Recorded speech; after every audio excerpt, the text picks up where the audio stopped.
नमस्कार, मैं नयन कुमार। आज हम फिर एक कुंडली की डिफाइन करेंगे। इनका प्रश्न है कि इनके विवाह के कुछ दिन बाद इनकी पत्नी इन्हें छोड़कर चली गई। क्या ये इनकी पत्नी इनके जीवन में पुनः वापस आएंगी या नहीं आएंगी? क्या इन्हें दूसरा विवाह कर लेनी चाहिए?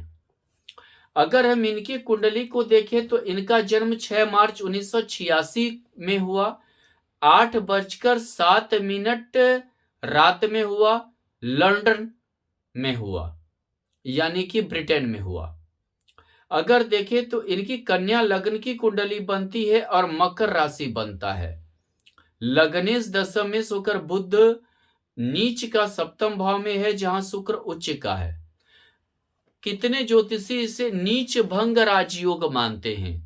अगर कोई एक ग्रह नीच का हो गया और दूसरा ग्रह वहां उच्च का हो गया तो उसे नीच भंग राजयोग मानते हैं। जैसे कि मैं इसे ऐसा नहीं मानता, यानी कि वो मानते हैं कि एक ग्रह उच्च का हो गया तो बुध की नीचता समाप्त हो गई, जबकि ऐसा नहीं है। ग्रह अपना फल अपने अनुसार देते हैं। अगर यहां बुध नीच का है तो उसका फल नीच का ही रहेगा। मानते हैं शुक्र उसका मित्र ग्रह है, लेकिन शुक्र कुछ हद तक ही संभालेगा, क्योंकि खुद को भी शुक्र को संभालना है। यहां अगर देखें तो यहां पर एक पहली बात, सप्तमेश गुरु षष्ठ भाव में सूर्य के साथ है, स्थित है। गुरु सतविषा नक्षत्र राहु के नक्षत्र का है। पहली बात, जब भी सप्तमेश षष्ठ भाव में रहता है, यानी कि अपने से द्वादश भाव हो गया, तो केस मुकदमा लड़ना पड़ जाता है। पत्नी से डिवोर्स की लड़ाई लड़नी पड़ जाती है। केस मुकदमा निश्चित होता है और केस मुकदमा के द्वारा डिवोर्स का जो है फैसला होता है, क्योंकि अपने घर से द्वादश हो गया यानी व्ययभाव हो गया, तो पत्नी का व्यय निश्चित हो जाता है। पत्नी निश्चित छोड़कर चली जाती है। और यहां अगर गुरु को देखें तो राहु के नक्षत्र का है और राहु यहां अष्टम भाव में स्थित है।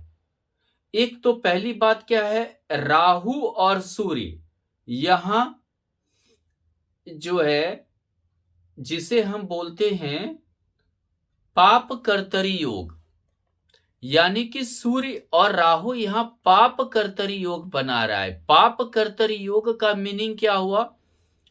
जिस भाव से के द्वादश में कोई पाप ग्रह हो और ठीक उस भाव से द्वितीय घर में भी पाप ग्रह हो, तो उसे पाप कर्तरी योग बोलते हैं। ऐसे में वो घर कभी अच्छा फल नहीं दे पाता है। जैसे कि कोई आपका पड़ोसी उपद्रवी आ जाए, रोज लड़ाई झगड़ा उसके घर में हो, तो आप शांति से नहीं बैठ पाएंगे। और आपके दोनों ओर का पड़ोसी उपद्रवी हो जाए तो आपको और शांति नहीं रहने देगा, आपकी शांति भंग कर देगा। उसी प्रकार जो भाव पाप कर्तरी में हो जाता है, उस भाव का शांति भंग कर देता है। यहां अगर देखें तो यहां पर सप्तमेश पाप कर्तरी में है, यानी कि सप्तमेश का शांति भंग कर दिया, यानी वैवाहिक जीवन को खराब कर दिया। गुरु को देखें तो राहु के नक्षत्र में गुरु खुद षष्ठ भाव में है, राहु अष्टम भाव में है, तो यानी कि ये जो है पाप कर्तरी होकर वैवाहिक जीवन को बर्बाद कर दिया। उसके बाद अगर हम देखें तो यहां पर बुध और शनि दोनों में बल बराबर है, क्योंकि दोनों उत्तर भाद्रपद नक्षत्र शनि के नक्षत्र का है। अगर हम नक्षत्र स्वामी के फल के अनुसार जाएं, बुध और शुक्र के नक्षत्र स्वामी के फल के अनुसार जाएं, तो वह पराक्रम भाव में तृतीय भाव में मंगल के सौक्री मंगल के साथ स्थित है। मंगल और शनि द्वंद्व योग बनाता है। द्वंद्व योग मीन्स यानी मंगल बोलता है कि हम ग्रह का सेनापति हैं तो हम में सबसे ज्यादा बल है। शनि का कहना है कि हम न्यायाधीश है तो हम में सबसे ज्यादा बल है। और इन दोनों जहां भी युति या दृष्टि रहती है, उस घर को लेकर व्यक्ति हमेशा कंफ्यूजन में रहता है। यह है कहां? पराक्रम के घर में। पराक्रम को के घर को लेकर हमेशा व्यक्ति कंफ्यूजन में रहेगा। वो फोकस का भी भाव है, यानी कि कोई भी ग्रह जब नक्षत्र स्वामी का फल देगा, यानी बुध शुक्र जब भी देगा, तो वो हमेशा कंफ्यूजन में डालेगा।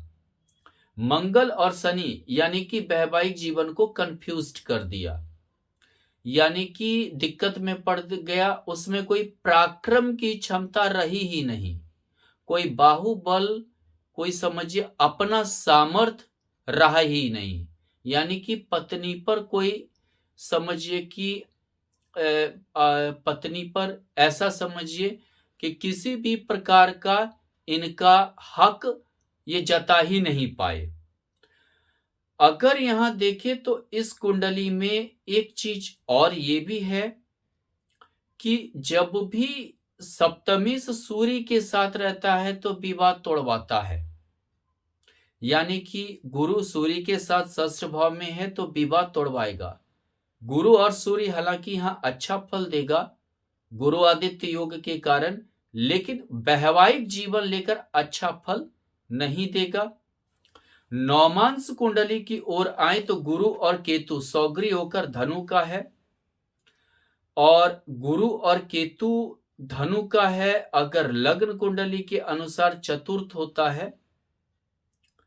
लग्न कुंडली के अनुसार इसे हम चतुर्थ कह सकते हैं। और यहां पर अगर गुरु सौग्री होकर है, यानी कि इनका घर दोबारा बसने का योग गुरु बनाएगा। गुरु की महादशा चल रही है, दोबारा घर बसेगा, दोबारा मैरिज होगा, दोबारा शादी के योग बनेंगे। अब सबसे बड़ी बात क्या है कि गुरु की इनकी महादशा भी जा रही है 28 मार्च 2023 से, और यहां पर 28 मार्च 2039 तक गुरु की महादशा रहेगी। अब गुरु और सूर्य पर मंगल की भी चतुर्थ दृष्टि है। अगर यहां देखें तो एक तो मंगल की भी चतुर्थ दृष्टि है षष्ठ भाव पे, एक तो सूर्य, दूसरा मंगल की दृष्टि सप्तम भाव गुरु पर। गुरु तो सबसे शुभ ग्रह है, सूर्य मंगल दोनों अग्नि कारक ग्रह हैं, यानी कि इनका अगर दूसरा भी विवाह हुआ तो भी सफलता इन्हें नहीं मिलेगी। जब तक गुरु की महादशा है तब तक इन्हें नहीं सफलता मिलेगी, और ऐसे भी 2039 तक गुरु की महादशा रहेगी, जिसके कारण ये चाहे दूसरा विवाह कर भी ले तो इन्हें सफलता के योग नहीं होंगे। और जहां तक दूसरा विवाह होने के का योग है वो भी हमें थोड़ा कम ही संभव लगता है, क्योंकि गुरु का जो गोचर है अभी मेष में है, इनके अष्टम भाव होकर जा रहा है। भाग्य भाव भी जाएगा तो गुरु का गोचर विवाह नहीं करवा पाएगा। तब तक शनि की अंतरदशा आ जाएगी और शनि मंगल की युति इनका दोबारा विवाह होने से नहीं, मतलब संभव ही नहीं हो पाएगा। अब 2027 अगर नवंबर, यानी कि गुरु की महादशा और शनि की अंतरदशा 27 नवंबर 2027 तक चलेगी। गुरु की महादशा बुध की अंतरदशा आएगी तो बुध यहाँ नीच का है और शनि के नक्षत्र में ही स्थित है, तो ये भी विवाह संबंधी समस्या उत्पन्न करेगा, जिसके कारण दूसरा विवाह संभव नहीं हो पाएगा। धन्यवाद।